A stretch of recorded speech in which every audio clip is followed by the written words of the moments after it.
Dear students, स्वागत है आप सभी का आज की क्लास में। चैप्टर 3 की मिससेलेनियस एक्सरसाइज चल रही है।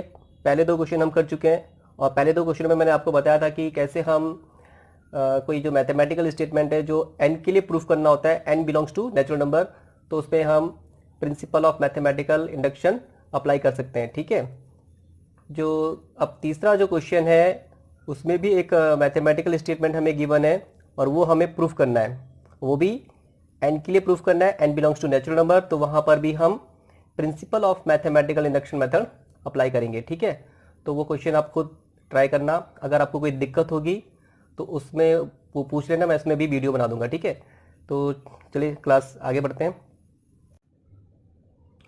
चलिए शुरू करते हैं क्वेश्चन नंबर 4 से। क्वेश्चन नंबर 4, यदि ए तथा बी सममितावी है, ठीक है, ये ए और बी दो सिमेट्रिकल मैट्रिसेस हैं, तो सिद्ध कीजिए, हमें प्रूफ करना है A B minus B A एक विषम सममित आव्यूह है। तो इसमें हमें प्रूफ करना है A B minus B A एक स्क्यू सिमेट्रिक मैट्रिक्स है। ठीक है, तो इसमें हमें गिवन है ए और बी दो सिमेट्रिक मैट्रिक्स हमें गिवन है। प्रूफ करना है A B minus B A एक विषम सममित आव्यूह है। ठीक है, विषम सममित आव्यूह के बारे में हम जानते हैं कि अगर कोई आव्यूह विषम सममित होता है तो उसका ट्रांसपोज अपने ही नेगेटिव के बराबर होता है। मीन्स अगर कोई ए विषम सममित आव्यूह इसकी सिमेट्रिक मैट्रिक्स है तो उसका ट्रांसपोज माइनस ए के इक्वल होगा। ठीक है, A transpose is equal to minus A. ठीक है, तो यहाँ पे हमें प्रूफ करना है A B minus B A एक स्क्यू सिमेट्रिक मैट्रिक्स है, तो इसलिए जो उसका ट्रांसपोज होगा इक्वल होगा अपने ही नेगेटिव के बराबर, means minus in bracket A B minus B A. ठीक है, तो हमें यह प्रूफ करना होगा।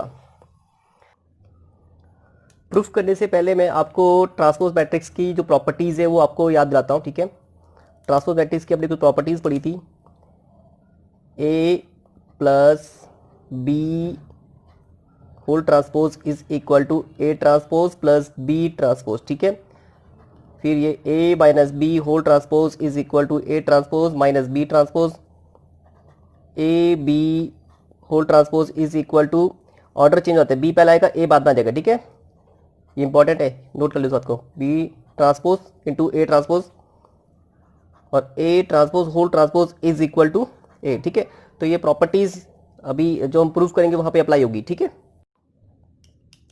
चलिए इसका प्रूफ स्टार्ट करते हैं। हमें यहाँ पे गिवन है ए और बी सममित आव्यूह हैं, सिमेट्रिक मैट्रिक्स है, और हम जानते हैं सिमेट्रिक मैट्रिक्स जो होते हैं वो अपने ट्रांसपोज के ही इक्वल होते हैं। Hence A transpose is equal to A and B transpose is equal to B. ठीक है, हमें ये प्रूफ करना है, तो उसका लेफ्ट हैंड साइड ले लो, A B minus B A whole transpose equal to ये हो जाएगा A B whole transpose minus B A whole transpose. ठीक है, अभी जो प्रॉपर्टी बताई थी उसी के अकॉर्डिंग इसका ट्रांसपोज माइनस इसका ट्रांसपोज। ठीक है, अब ये ए बी होल ट्रांसपोज होगा B transpose into A transpose. ठीक है, ये प्रॉपर्टी जो अभी बताई थी इसी के अकॉर्डिंग। ठीक है, बी पहला आ जाएगा ए बाद में आ जाएगा। ठीक है, इसी तरीके से यहाँ पे भी ए पहला आ जाएगा ए ट्रांसपोज इंटू बी बाद में आ जाएगा बी ट्रांसपोज। ठीक है, ए ट्रांसपोज ए के इक्वल है, बी ट्रांसपोज बी के इक्वल है, तो यहाँ पे A transpose A B transpose B B transpose B A transpose A आ जाएगा। ठीक है, ये हमने फ्रॉम फर्स्ट इक्वेशन फर्स्ट से लिखा है। ठीक है,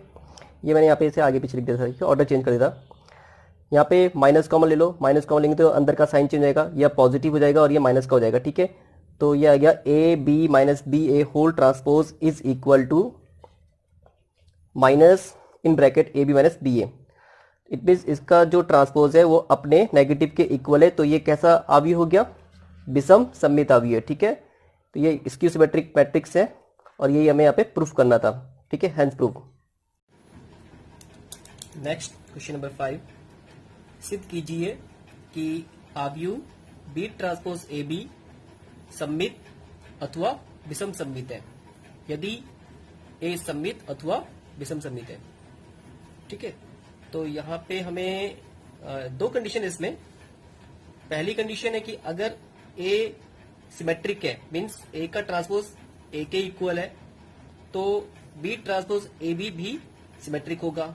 ठीक है, और अगर ये सिमेट्रिक होगा तो इसका जो ट्रांसपोज होगा अपने इक्वल होगा। ठीक है, दूसरी कंडीशन है अगर ए स्क्यू सिमेट्रिक है, विषम सममित है, मीन्स इसका जो ट्रांसपोज है वो अपने नेगेटिव के इक्वल है, तो बी ट्रांसपोज ए बी भी स्क्यू सिमेट्रिक होगा, मीन्स इसका जो ट्रांसपोज होगा वो अपने नेगेटिव के इक्वल होगा। ठीक है, ये मैं प्रूफ करना है।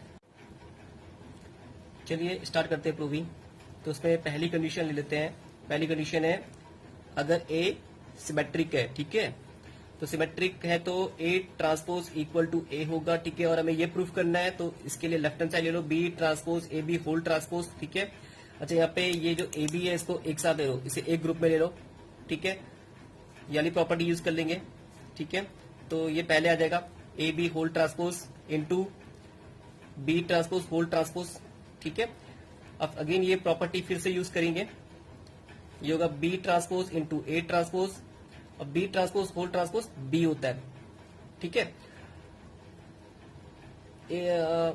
हमें गिवन है कि ए सिमेट्रिक है तो ए ट्रांसपोज इक्वल टू ए होगा, तो यहाँ पे ए ट्रांसपोज की जगह पे ए आ जाएगा। ठीक है, तो ये हो गया B transpose A B.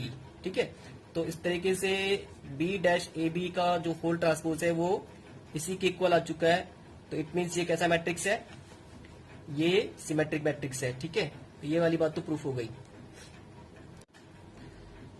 Next second condition ले लेते हैं। सेकंड कंडीशन में क्या है, ए स्क्यू सिमेट्रिक मैट्रिक्स है, विषम सममित आव्यूह। ठीक है, और अगर विषम सममित है तो A transpose equal to minus A. ठीक है, और हमें जो प्रूफ करना है उसका लेफ्ट हैंड साइड ले लो, B transpose A B whole transpose equal to, ठीक है, ये पहले आ जाएगा ए बी, इसको एक साथ ले लो, A B whole transpose into B transpose का होल ट्रांसपोज।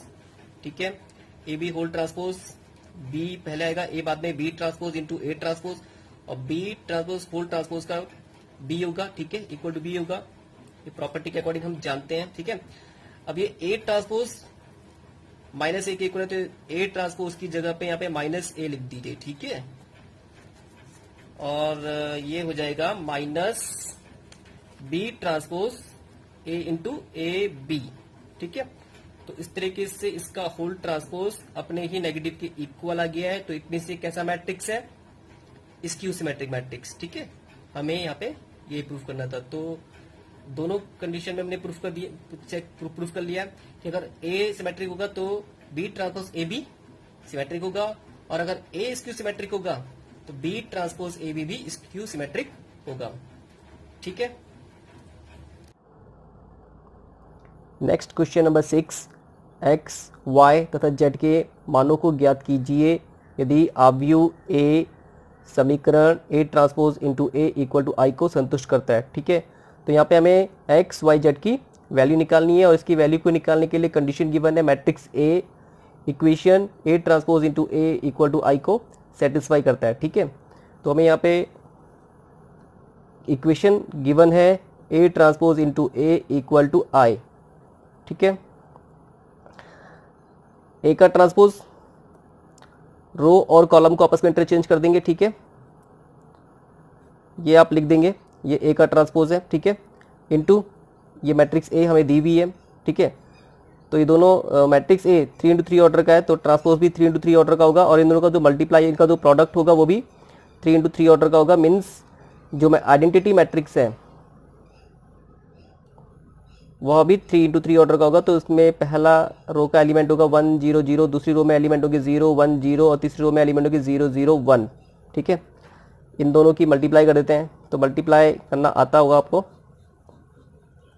पहले कर लेंगे फर्स्ट रो की मल्टीप्लाई फर्स्ट कॉलम के साथ, 0 into 0 0, x into x X square, और X into x X square. ठीक है, अच्छा अब ये वाला जो एलिमेंट है फर्स्ट रो में है और सेकंड कॉलम में है, तो ये एलिमेंट कैसे आएगा, फर्स्ट रो की मल्टीप्लाई सेकंड कॉलम के साथ करने पे। ठीक है, 0 into 2y, 0 x into y x y, x into minus y minus x y. ठीक है, अब ये वाला एलिमेंट फर्स्ट रो में है और थर्ड कॉलम में है, कैसे आएगा, फर्स्ट रो की मल्टीप्लाई थर्ड कॉलम के साथ करने पे, 0 into Z 0, x into minus z minus x Z, x into Z x Z. ठीक है, अब आते हैं सेकंड रो में, और ये सेकंड रो में पहले कॉलम में है, तो ये एलिमेंट कैसे आएगा, सेकंड रो की मल्टीप्लाई फर्स्ट कॉलम के साथ करने पे, 2 into 0 0, y into x x y minus y into x minus x y. ठीक है, ये वाला एलिमेंट सेकंड रो में है और सेकंड कॉलम में है, तो सेकंड रो की मल्टीप्लाई सेकंड कॉलम के साथ करने से 2y 4y square y into y square minus y into minus y plus y square, ठीक है।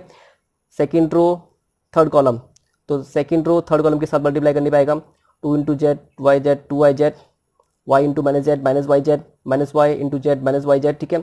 अब आ जाते हैं तीसरी रो में। तीसरी रो का पहले कॉलम का एलिमेंट कैसा आएगा, तीसरी रो की मल्टीप्लाई पहले कॉलम के साथ करने पे Z into zero, zero minus z into x minus x Z, z into x x Z, ठीक है।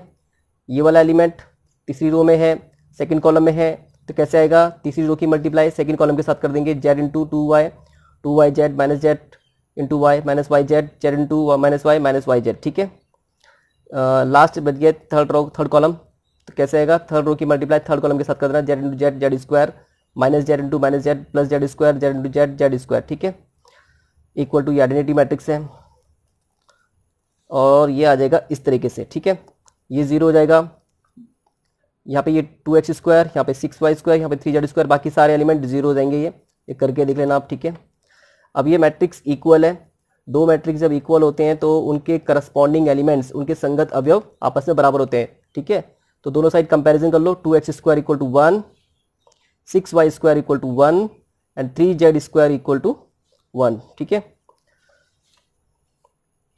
2x square equal to 1, equation को सॉल्व कर दो तो आ जाएगा x equal to plus minus 1/√2, 6y square equal to 1, इस equation को भी सॉल्व कर देंगे तो y की वैल्यू आ जाएगी plus minus 1/√6, 3z square equal to 1, इस इक्वेशन को भी सॉल्व कर दो तो वैल्यू आ जाएगी z equal to plus minus 1/√3।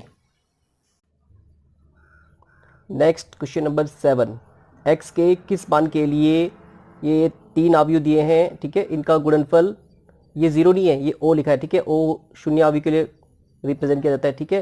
तो ये थ्री मैट्रिसेस हैं, इनका प्रोडक्ट इक्वल है नल मैट्रिक्स, तो इसके लिए हमें x का मान निकालना है, ठीक है। तो सबसे पहले ये तीन मैट्रिसेस हैं, इनकी मल्टीप्लाई करेंगे। मल्टीप्लाई आप मैट्रिसेस का जो प्रोडक्ट होता है अवयव का गुणनफल, ये साहचर्य नियम का पालन करता है। साहचर्य मीन्स एसोसिएटिव प्रॉपर्टी का पालन करता है। तो पहले हम इन दो की गुणा भी कर सकते हैं या फिर इन दो की गुणा भी कर सकते हैं, ठीक है। तो यहाँ पे मैं पहले इन दो की गुणा कर रहा हूँ। ये 1 इंटू 3 ऑर्डर का मैट्रिक्स है और ये 3 इंटू 3 ऑर्डर का मैट्रिक्स है। दो मैट्रिक्स की मल्टीप्लाई हम तभी कर सकते हैं जब इसका नंबर ऑफ रो और इसका नंबर ऑफ कॉलम सेम हो, ठीक है। तो यहाँ पे नंबर ऑफ रो है 3 और यहाँ पे नंबर ऑफ कॉलम है 3, तो इन दोनों की गुणा हो जाएगी और इन दोनों की मल्टीप्लाई करने पे 1 इंटू 3 ऑर्डर का मैट्रिक्स आएगा। तो मल्टीप्लाई कर दीजिए जैसे मैंने भी आपको बताया था, फर्स्ट रो की मल्टीप्लाई फर्स्ट कॉलम के साथ, ठीक है, फिर सेकंड रो की मल्टीप्लाई सेकंड कॉलम के साथ, ये आ जाएगा। फर्स्ट रो की मल्टीप्लाई थर्ड कॉलम के साथ, ये आ जाएगा इस तरीके से, ठीक है। तो ये मैट्रिक्स इस तरीके से आ चुका है। ये 1 इंटू 3 ऑर्डर का मैट्रिक्स है और ये जो मैट्रिक्स पहले से था ये 3 इंटू 1 ऑर्डर का मैट्रिक्स है, ठीक है। अच्छा, मल्टीप्लाई तभी पॉसिबल है अगर ये नंबर ऑफ रो और नंबर ऑफ कॉलम इक्वल हो, तो ये भी 3 ये भी 3 सेम है, मल्टीप्लाई हो सकती है। और इन दोनों का जो प्रोडक्ट होगा वो 1 इंटू 1 ऑर्डर का मैट्रिक्स होगा, मीन्स उसमें एक रो होगी और एक कॉलम होगा। तो मल्टीप्लाई कर दो, इसकी मल्टीप्लाई इसके साथ करेंगे, 6 into 0 0, 2 into 2 4, 4 into x 4x, ठीक है। तो इसमें क्योंकि एक ही रो है और एक ही कॉलम है तो यहाँ पे जीरो ऑर्डर का ये जो नल मैट्रिक्स है इसमें एक ही एलिमेंट होगा 0, ठीक है। तो इसको इक्वल टू 0 के और ये समीकरण बन गई। इस समीकरण को हल कर देंगे, ठीक है, समीकरण को हल कर देंगे और x का मान आ जाएगा, x की वैल्यू आ जाएगी -1, ठीक है। तो आज के लिए इतना काफ़ी है, बाकी नेक्स्ट क्लास में करेंगे, ठीक है।